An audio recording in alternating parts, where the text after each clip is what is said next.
Welcome to Mikes and Mayhem with Jenna and Maddie Morrow. I'm famed treasure hunting archaeologist Jenna Indiana Jones. And I am Vice Admiral of the USS Enterprise, Maddie. Whoa, that's a really crazy combination today, huh? It really is. And we didn't even plan that at all. No, nope, that's where the mayhem is. That's where the single brain cell comes in. Yeah. We have mics, and as always, we are here to bring you mayhem. Yes. And this time we are going to be talking about the new episode of Doctor Who titled Boom that just came out on Disney Plus, and we are very, very excited. Yes, we are. And if you have not seen this episode, we will be discussing spoilers and the plot. So if you don't want that spoiled, save this video and come back to watch us once you've seen the episode. Yes, absolutely. And we're just gonna jump right in. Here we go. It immediately felt like a Steven Moffat episode from the very beginning. As Doctor Who fans, both of us are heavily into Doctor Who. This episode was written by Steven Moffat, and not by Russell T Davies, who wrote the first two episodes. And his writing always has a very different feel, and he is probably one of my favorite writers that has done Doctor Who thus far. And right out of the gate, it just instantly felt like him. Because Moffat did Blink, right? He was Blink. Hmm. He was the fireplace, the girl in the fireplace. He did the Silence in the Library. So he did those like iconic, I almost want to say like villain-y Yeah. episodes. But the thing about Moffat that is always really cool to me is that his villains are almost never people. I think they're never people. They're always a lot of times a creature, but a lot of times an inanimate object. And, this episode, Boom, definitely played into his hallmark traits as a script writer. We had right off the bat the villain, the enemy, if you will, is like this robot looking. And it kind of reminded me of like an evil K9, but it wasn't a dog. I don't know. Like it was the ambulance, right? It was like the thing that was supposed to aid soldiers during war. And it's like, it starts to analyze this person that we see in the beginning. And it's always like with Moffat, I always know that something really awful is going to happen in the first like 5 to 10 minutes of the episode before they dive into the intro where it's the Doctor Who theme music and stuff. Like I just knew the moment they showed father daughter, I was like, Dad's not going to make it. Like Yeah. immediately I was like, this man is not surviving this episode, which was really sad. I actually cried a little bit.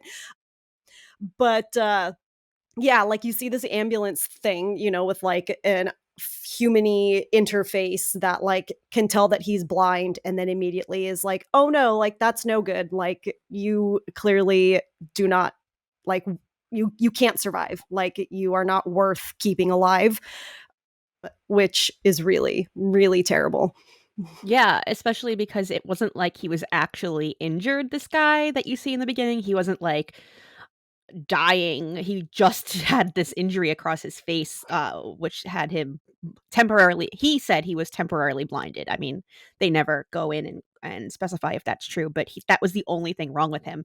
And yeah, that's definitely Moffat-y things. I think of like in the beginning of Blink, like immediately the angels jump in right before the intro, and all those Moffat episodes have that trademark, and it's pretty cool. But my first note that I wrote down, like, right off the bat was, "This episode is immediately giving Squid Games meets the Black Mirror video game simulation episode," and that was just the total vibes that I got right away. Like, I didn't know it was gonna be a war right away, so I'm like, "Oh, this kind of reminds me of, like, Squid Games, how they're, like, in this weird, like, game thing." which is what I thought was gonna happen. Like, right off the bat, I thought, "Oh, they're gonna be in some sort of video game or, like, simulation." And it had, like, Black Mirror vibes, like, with the technology being the thing that's, like, controlling the people or, like, keeping them alive or killing them. So that was what I wrote right away. It had that, like, post-apocalyptic, like, commentary on social or social norms feeling. Yeah, I am not familiar with Black Mirror enough to agree or disagree with that, but it definitely, like, they open the TARDIS doors and it's, a barren waste, war zone. And, Ruby was like, "But I wanted to go to the beach. Like, what is going on?" And the doctor's like, "Well, everywhere is a beach at some point in time. Like, everywhere is a beach." And like that like immediately was like, "Oh, okay, well, like bad things are definitely going to happen as soon as the Doctor and Ruby step out of the TARDIS." And sure enough, they do. And I will forever be praising Shuti's acting. It Unbelievable. I like was holding my breath the whole time, like for most of this episode. Like, yes, it was brilliantly written. Like obviously the, actor has to read the lines on the script, right? But like he was standing in one spot just about the entire episode. And so it was just about his expressions and the inflections in his voice were phenomenal. Like I was just blown away by his acting. Yeah, I was on the edge of my seat because, like, obviously I knew nothing was gonna happen to him because he's a doctor. He's like, he's not gonna regenerate here. But Right. I was, like, holding my breath, and yet again, in the very beginning, as soon as the doctor steps on this landmine, you immediately get the sense again that he's scared. So it's this is coming back again from the first episode with the Space Babies episode. I'm gonna call that the first episode, even though his first one was technically, like, the David Tennant special, like, and then there Yeah. was Christmas. Like, I think Space Babies really is, like, number 1. So you have that again where, oh, maybe this doctor actually is more prone to fear. Because at first, when they showed him being scared in Space Babies, they made it a point to be like, "Oh, well, he's actually not scared. It's this monster that's created to make you feel a certain way based on the reverberations and the way it sounds." But then you had him scared again at Maestro in the second episode, and now with Boom, he's terrified as he steps on a landmine, which, I mean, everybody should be terrified if they stepped on a landmine. But the whole idea of him being scared repeats through the episode, like, he's singing this song that's trying to keep him calm, and the lyrics say, "I'm scared" in it, and Ruby even says, "Are you scared?" So this is, like, hitting that point really hard again, that this doctor is more fearful than maybe his predecessors, despite being so, like, jovial, I guess, right? Energetic, jovial, he Mhm. also has this, like, fear to him. Yeah, I do find that really interesting too, and I feel like there's a few themes with Ruby and the Doctor already. So, like, we have music, like, music is playing a very clear role in their relationship. So like we had them singing in the Christmas special, they were singing in Space Babies, they had the whole dance number, like the whole episode around the Devil's Chord was about music and song. And then in this episode, he starts singing and Ruby's like, "Why are you singing?" And then he like explains what he's singing and she's like, "That's not what I asked you." Like, 'cause she can tell that he is freaking out about something and she's like, "I didn't ask you what song you were singing. I'm asking you why you're singing." And so it's going to be very interesting to see why this theme of music is so important with the two of them. Because we also have the snow that we keep seeing every time something bad happens to Ruby. And that happened at the end of this episode, or not the end, it was like towards the middle ish when she's hurt. We see snow falling in the middle of this, like, what I'm assuming is a desert type of planet where they're standing. And so I am really looking forward to what the heck this means, because then, like Jenna just said, with the whole fear thing, like, is that because of who Ruby is in relation to the Doctor, or who Ruby is in general? Like, is the Doctor being so fearful, or has a more innate sense of fear because he knows something? So it's very interesting.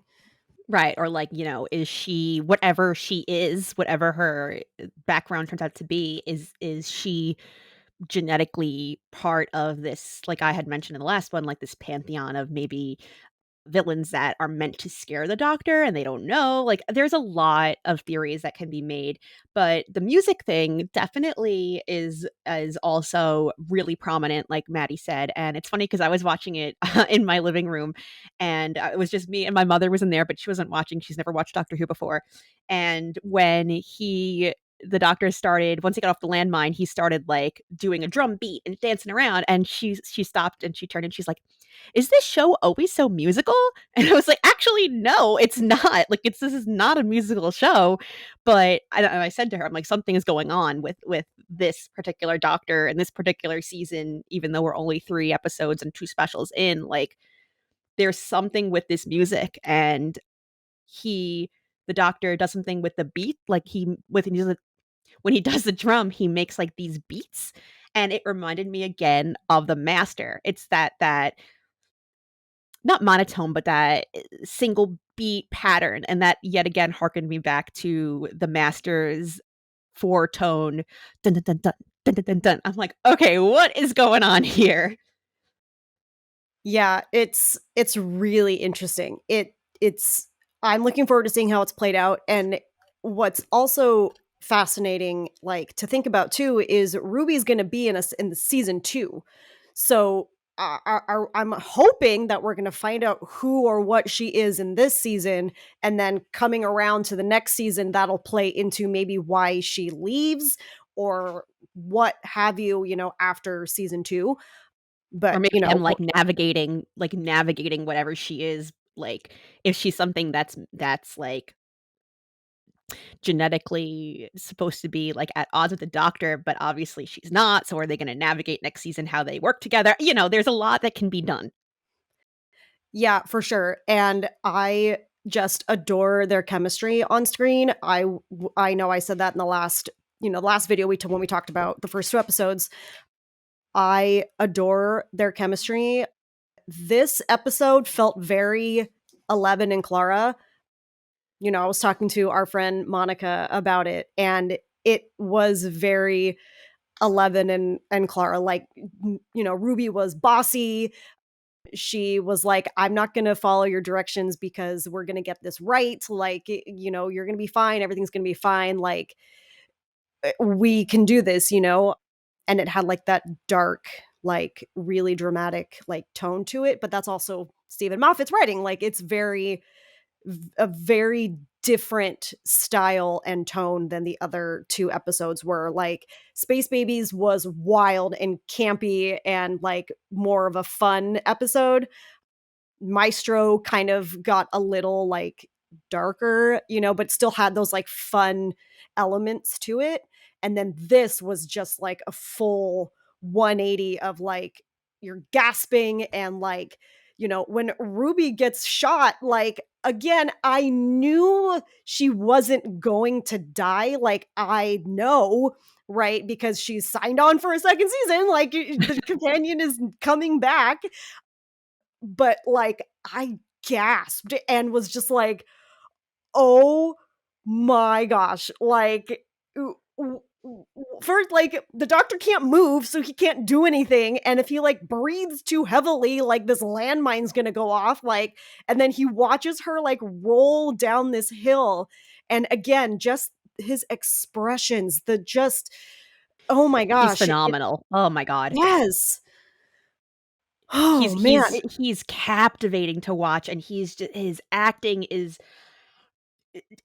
unbelievable. Like, the fact that this man has not gotten scooped up before this is beyond me because, I mean, yeah, he was in sex education, but I cannot believe somebody between then and now has not snatched him up because he is unreal. He is so good. I I just love him.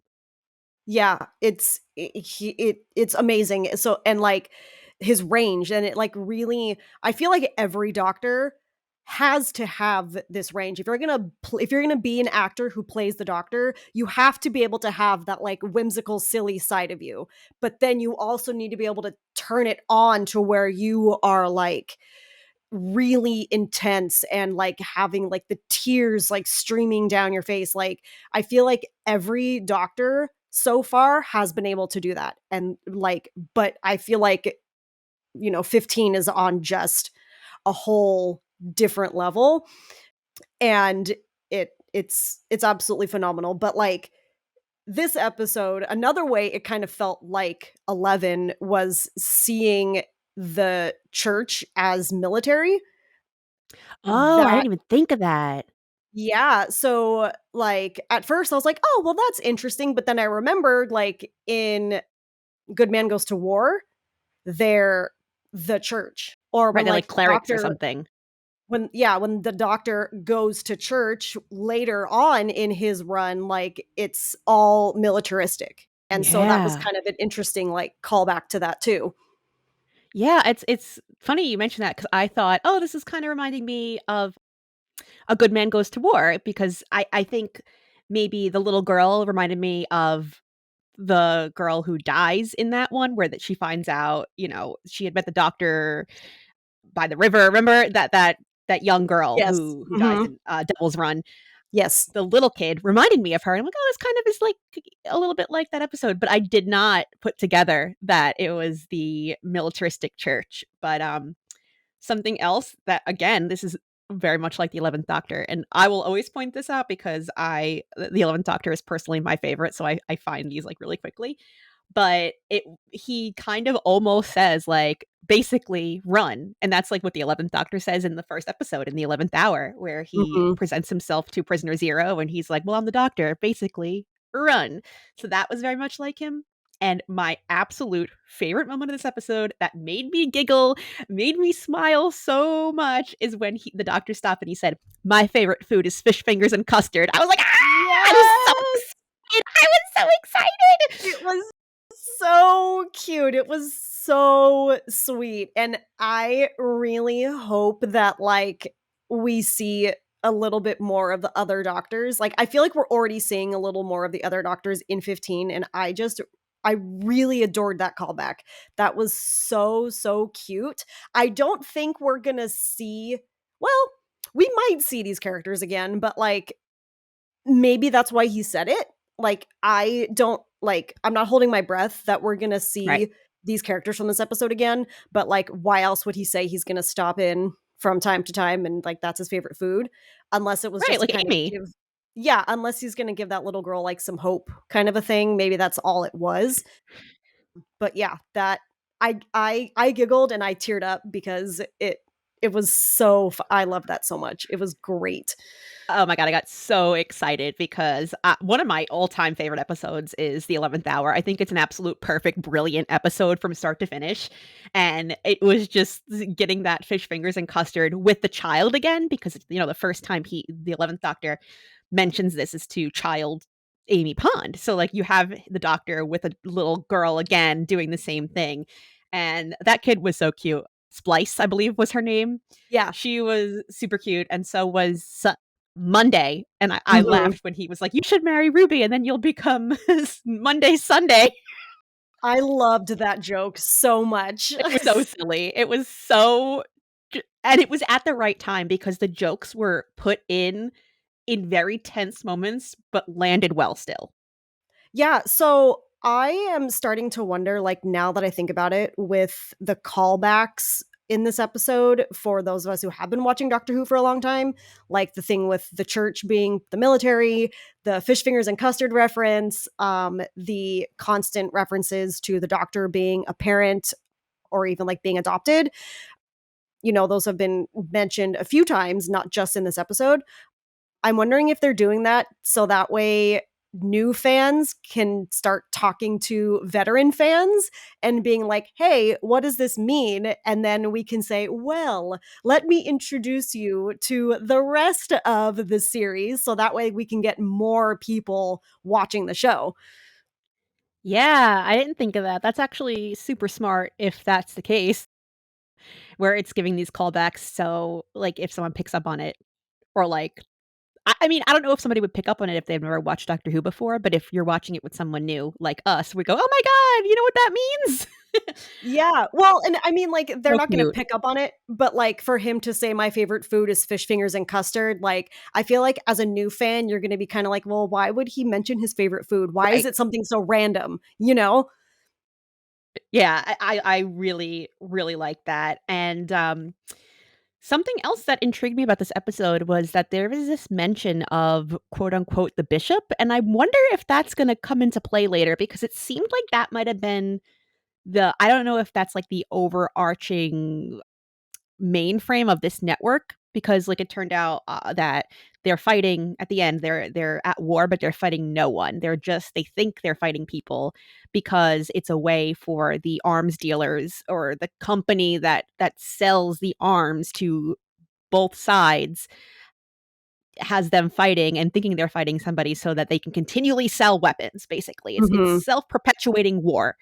But there was this mention when the doctor says to, Monday, when he says to her, "Surrender. Just surrender. Tell them you're not gonna fight." And she's like, "I can't do that. It has to go to the bishop." And then earlier in the episode, there was a mention of it too. So I wonder if that's something that's important or, like, something that will come back or if that was just part of this mainframe Moffat created.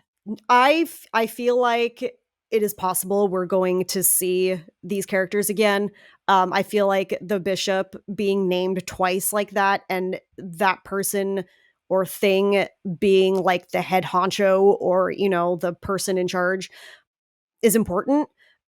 And especially since we are seeing central themes threaded throughout these 3 episodes, that we're gonna get more, with the doctor saying, "I'll be back. Here's my favorite food," like, I I feel like we're gonna see more of this again. I'm not holding my breath, but whether we Right. see these characters or not, I don't know, but I feel like the events that happened in this episode will be brought up again.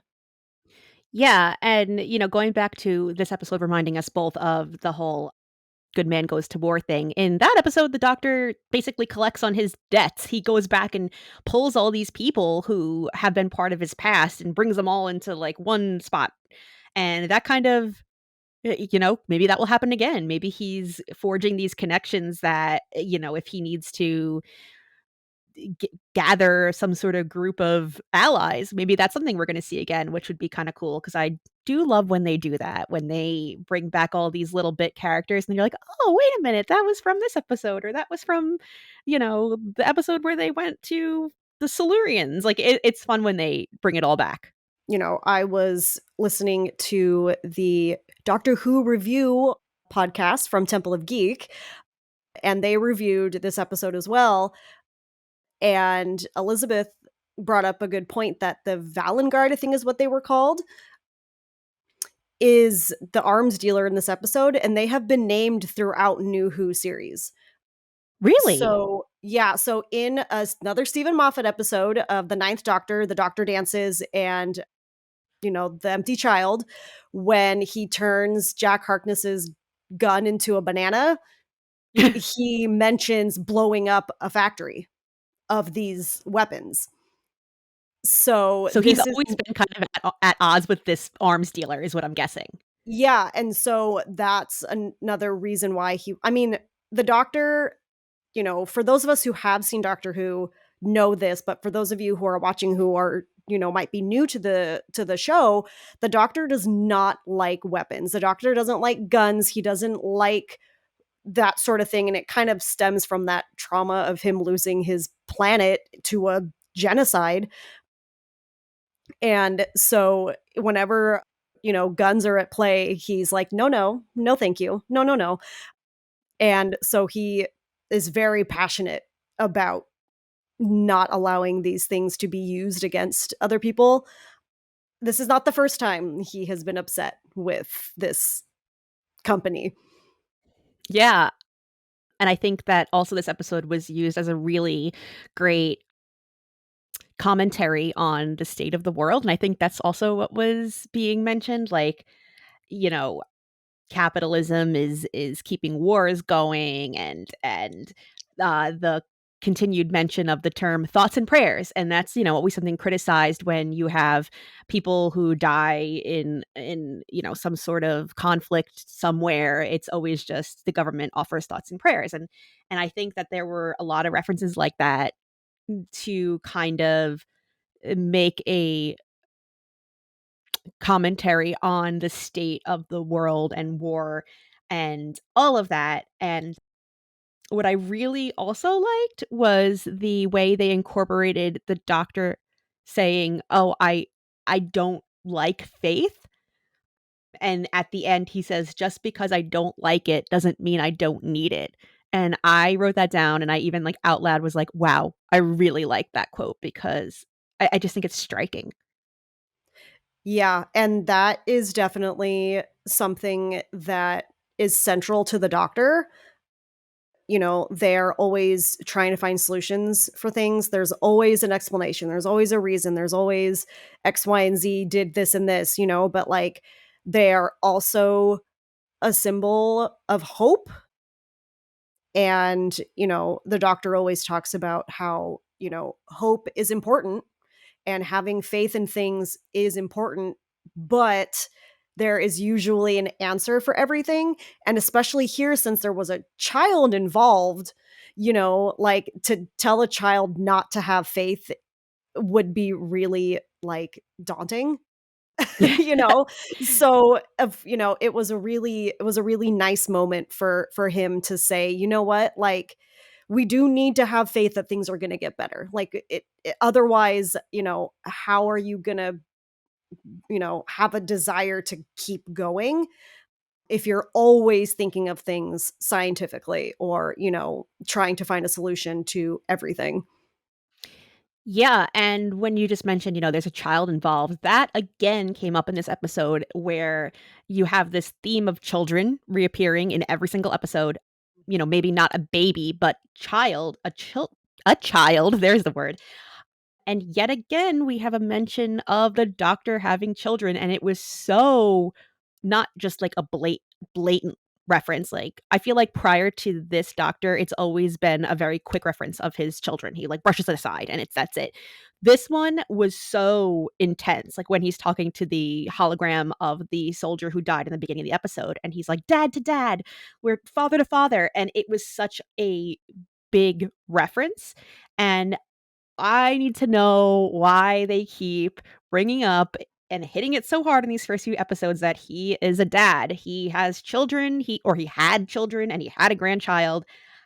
So I'm like, of course my theory is, well, is Ruby going to turn out to be a descendant of the doctor? Yeah, because there's so many question marks with Ruby, but the fact that they keep bringing this up so intensely is eating at me. I need to know.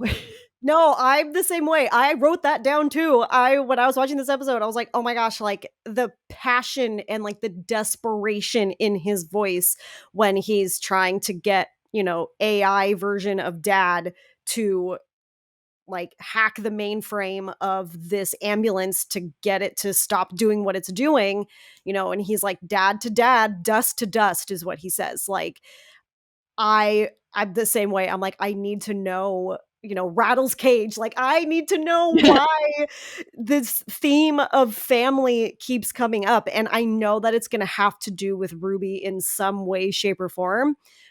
And I don't know how many episodes this season has. So I don't know how long it's gonna take for these questions to get answered, but I am on the edge of my seat and am really looking forward to seeing it. Because the fun thing about Doctor Who, and I feel like this kind of goes for a lot of series, but with like Doctor Who, because it's so wibbly wobbly, timey wimey, like you could really do anything with these characters. And so we can have our theories and we can like throw them out and say, well, I think Ruby is this, I think it's going to be this, but like chances are good we're going to be way wrong. That's true. Like, look, they gave the doctor a daughter in The Doctor's Daughter, she Mhm. wasn't necessarily his child that he fathered, but in a way she was, like, she was made from his DNA, so they always find a way to do something, and I'm wondering if, especially with the mention of Susan in the last episode, I thought that was really, really poignant, but I'm curious to see if it's gonna turn out that Ruby is somehow within this interesting family, and I just can't wait for the next episode.